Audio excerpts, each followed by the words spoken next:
উম্মতের জন্য তিন শ্রেণীর মানুষ সুপারিশ করতে পারবে। এক নম্বরে আল আম্বিয়া, দুই নম্বরে আল উলামা, তিন নম্বরে আল শুহাদা। এক নম্বরে নবীরা সুপারিশ করতে পারবে, দুই নম্বরে আলেমরা সুপারিশ করতে পারবে, তিন নম্বরে শহীদরা সুপারিশ করতে পারবে। আল্লাহ যদি আমার নামটা আলেমের খাতায় লিখেই থাকে আর ডান হাতে আমলনামা পেয়ে যাই, তোমার সাথে আমার দেখা হবে, সাক্ষাৎ হবে। তবে শর্ত হলো তুমি আমাকে ভালোবাসতে হবে, তুমি আমার সাথে সুলোচনা করতে হবে, আমার সাথে সুসম্পর্ক রাখতে হবে। দুনিয়ায় যদি আমার ক্রিটিসাইজ করো, ঠাট্টা করো, ওগুলো একটা আইতে দেখ বাকড়াই মার ব্যাংকাও যদি আমারে লাদেন কও, আমারে জঙ্গি কও, আমারে যদি তুমি মৌলবাদী রাজাকার বলো, প্রতিষ্ঠা করার কারণে আমার সাথে তোমার সাথে আন্তরিকতার ভালোবাসা দুনিয়া থেকে গড়ে যাও নাই। আমার সাথে দেখা হইলে তোমারে সুপারিশ করার সুযোগ আমি পাবো না। বন্দায়ে অশক শুদি তরকে নসব কুঞ্জামি, বন্দায়ে অশক শুদি তরকে নসব কুঞ্জামি, কেদারি রাহ ফুলা নিবনে ফুলা চিজনিস। আল্লাহর আশিক বান্দা হও, বংশের পরিচয় বাদ দাও।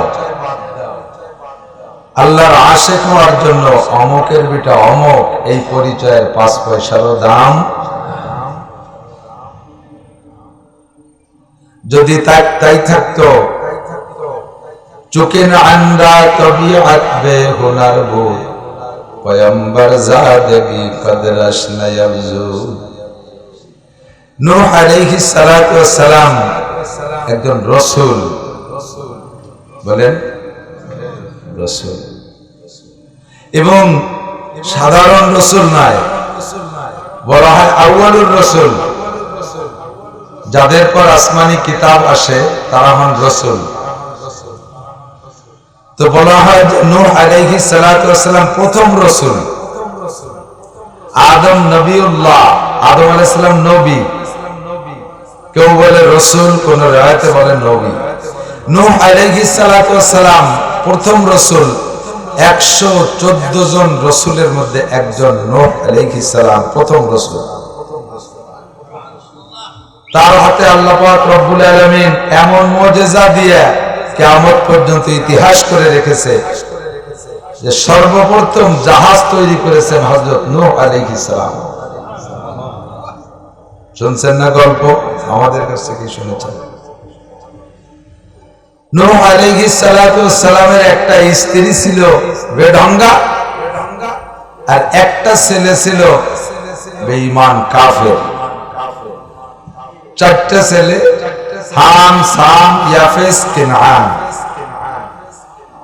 3টে ছেলে ইমানদার মুমিন আল্লাহওয়ালা বাপের পক্ষে, একটা ছেলে কেনান, এইটা কাফের। তো কাফের অবস্থায় মারা গেছে। সারা দুনিয়া যখন প্লাবিত, নূহ আলাইহিস সালাতু ওয়াস সালাম নৌকায় উঠাচ্ছেন সবাইকে। নূহ আলাইহিস সালাম সব ছেলে পেলে তো উঠাবেনি। কেনানকে উঠানোর সময় ও বলতেছে, বাপ একটু কলেমা পড়ে ওঠ।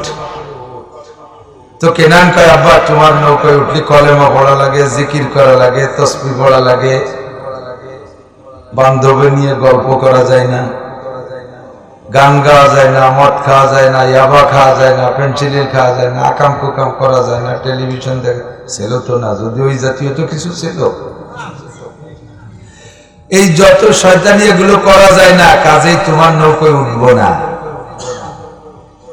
যাবি কোথায়? ফাইডাল মাফার, নৌকায় উঠবি না, যাবি কোথায়?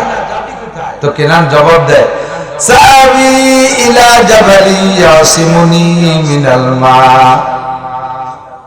সারা দুনিয়ার ভিতরে সবচাইতে উঁচু পাহাড়ের নাম হলো জুদি। যদি পাহাড়ের উপরে উঠবো, তোমার আল্লাহর দেওয়া প্লাবন, যদি পাহাড়ের উপরে পানি যাবে না। আমরা যদির উপরে আশ্রয় নিব, তোমার নৌকা নিয়ে নিয়ে তুমি ঘুরে বেড়াবা। আমরা যদি পাহাড়ের উপরে বসে বসে যা খুশি তাই করব। আল্লাহ পাক রব্বুল আলামিন ঘোষণা দিলেন, ও নূহ তুমি বলে দাও, লা আসিমাল ইয়াউমা মিন আমরিল্লাহ ইল্লা মান রাহিম। এক নাম, আজকে কাহার উপায় নাই, কেউ বাঁচতে পারবে না, ইল্লা মান রাহিম, শুধু সেই বাঁচবে যার উপরে আল্লাহ পাক রব্বুল আলামিন রহমত করবেন। কথা বলেন। তুই যদি মুমিন না হস, ঈমান এনে কলেমা পড়া যদি নৌকায় না ওঠো, তাহলে বাবা কোনো উপায় নাই, জায়গা পাইবা না, পালানোর কোনো জায়গা হবে না, জায়গা তোমার হবে না। কেনান কর কোনো মতো নৌকায় ওঠে নাই। ও যদি পাহাড়ের অপেক্ষা আছে, ইতিমধ্যে চলে আসলো বিশাল বিশাল ঢেউ আর তুফান, নৌকা এবার ভাসছে, নৌকাটা চলছে কেমন তুফানের ভিতর দিয়া।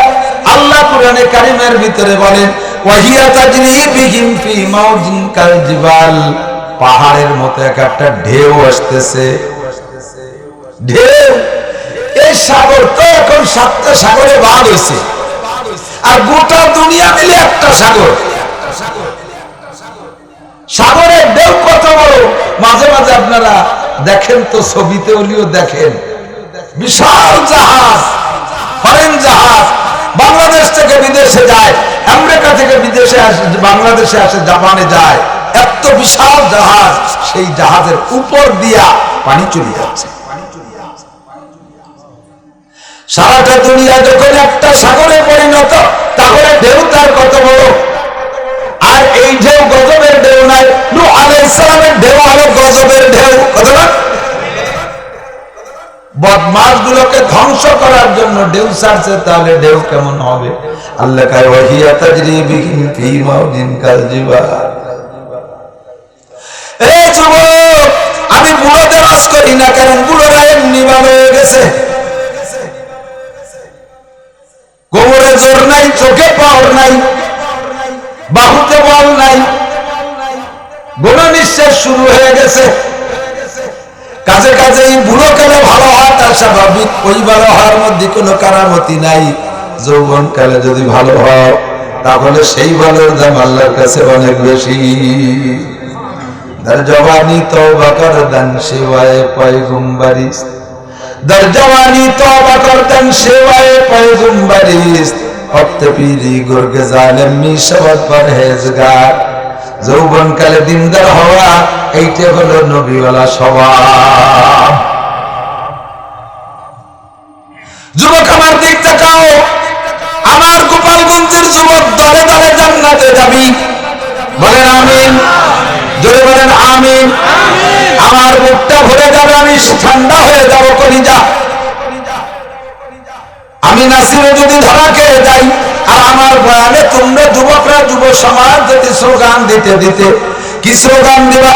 আলহামদুলিল্লাহিল্লাযী ক্বাদ ওয়াজাদনা মা ওয়া'দানা রাব্বুনা হাক্কা। আলহামদুলিল্লাহ, আমাদের রবের প্রশংসা, যেহেতু আমাদের যা দেওয়ার ওয়াদা করেছিলেন সবই দিয়েছে, একটুও কম রাখে নাই, বরঞ্চ যা ভাবছি তার চেয়ে পাইছি বেশি। সুবহানাল্লাহ।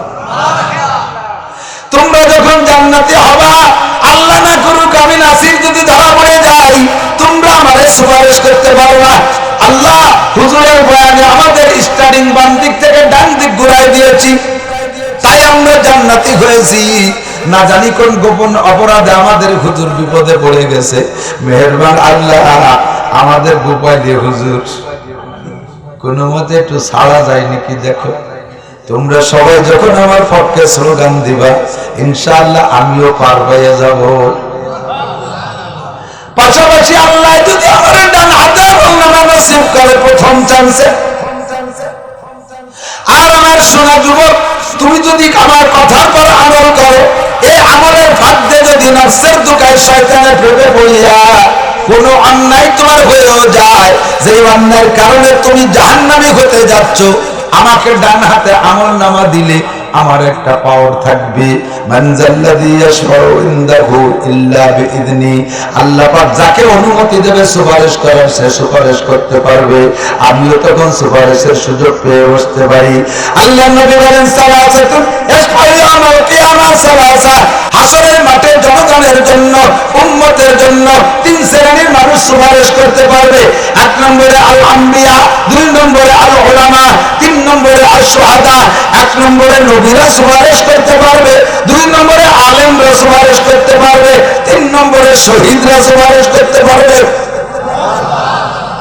আল্লাহ যদি আমার নামটা আলেমের খাতায় লিখেই থাকে আর ডান হাতে আমলনামা পেয়ে যাই, তোমার সাথে আমার দেখা হবে, সাক্ষাৎ হবে। তবে শর্ত হলো তুমি আমাকে ভালোবাসতে হবে, তুমি আমার সাথে সুলোচনা করতে হবে, আমার সাথে সুসম্পর্ক রাখতে হবে। দুনিয়ায় যদি আমারে ক্রিটিসাইজ করো, ঠাট্টা করো, ও লোক একটা আইতে দেখ বাকড়াই মার ব্যাংকাও যদি আমারে লাদেন কও, আমারে জঙ্গি কও, আমারে যদি তুমি মৌলবাদী রাজাকার বলো, করার কারণে আমার সাথে তোমার সাথে আন্তরিকতার ভালোবাসা দুনিয়া থেকে গড়ে যাও নাই। আমার সাথে দেখা হইলেও তোমাকে সুপারিশ করার সুযোগ আমি পাবো না। তেমনি আমিও তোমার সাথে শত্রুতাই করলে তুমি আমার সাথে দেখা হলে সুপারিশ করতে পারবে না। আমি এজন্য আমার সকলকে ভালোবাসি, গোটা বাংলাদেশকে ভালোবাসি, যত বাংলা ভাষী আছে আমার বয়ান শুনে সকলকে ভালোবাসি।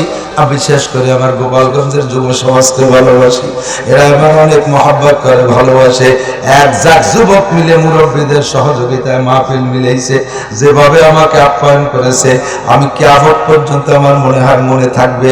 আজকে আপনাদের চন্দ্রপুরের ভালোবাসা খুব করছে, খুব করছে। আমি যেমন বলি তেমনই আমাকে আপ্যায়ন করেছে। আল্লাহ আমি তাদের জন্য দোয়া করি, আমার এই মেজবানদেরকে, বাড়িওয়ালাদেরকে, এই যুব সমাজদেরকে তুমি কিয়ামতে ডান হাতে আমলনামা দিও, এদের সকলকে তুমি আল্লাহ ওয়ালা বুজুর্গ বানাই দিও, তোমার অলির খাতায় নাম লেখায় নিও। আপনাকে কম করতেছেন, কম করতেছেন সবার জন্য তো আপনারা সবাই এই বাড়িওয়ালা। আমি শুধু আপনাদের জন্য থানা চেঞ্জের কারণে একটু মেহমান, নইলে গোপালগঞ্জে এসে করলে আমিও মেজবান। মেজবান আর মেহমানের পার্থক্য বোঝেন। বাড়িওয়ালারে কয় মেজবান, যারা আসে বেড়াইতে তাকে বলে মেহমান, ফার্সি শব্দ। কাজেই আপনি আপনাদের মেহমান, আপনারা এখানকার সবাই মেজবান। দোয়া আমার সবার জন্য করেন, আমিন।